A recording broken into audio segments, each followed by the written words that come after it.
বাংলাদেশ জাতীয়তাবাদী ছাত্রদল কেন্দ্রীয় সংসদের নির্দেশনা অনুযায়ী ফেনী সরকারি কলেজ ছাত্রদল নেতা নোমানুল হক নোমানের উদ্যোগে ফেনী সরকারি কলেজ কেন্দ্রে এসএসসি ও সমমান পরীক্ষার্থীদের মাঝে বিশুদ্ধ খাবার পানি, স্যালাইন বিতরণ ও হেল্প ডেস্ক স্থাপন করা হয়।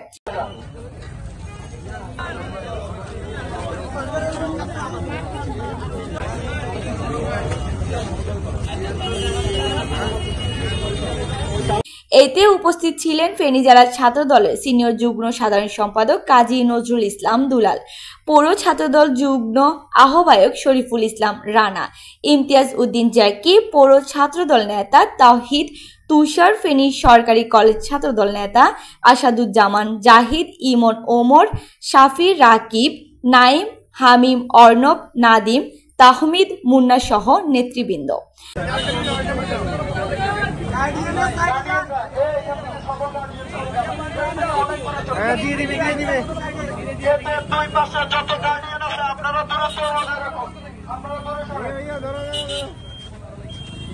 পানি লাগলে পানি নিতে পারেন।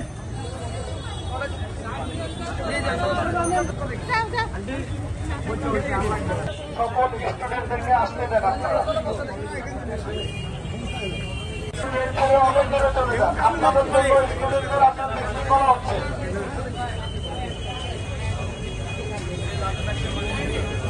কারো কাছে মোবাইল ফোন বা উদ্ভিন্ন কোনো কাগজ থেকে থাকলে নিজ দায়িত্বে বাইরে রেখে আসুন। কারো কাছে মোবাইল ফোন বা উদ্ভিন্ন কোনো কাগজ, এদের সামনে কোনো গাড়ি প্রবেশ করাবেন না।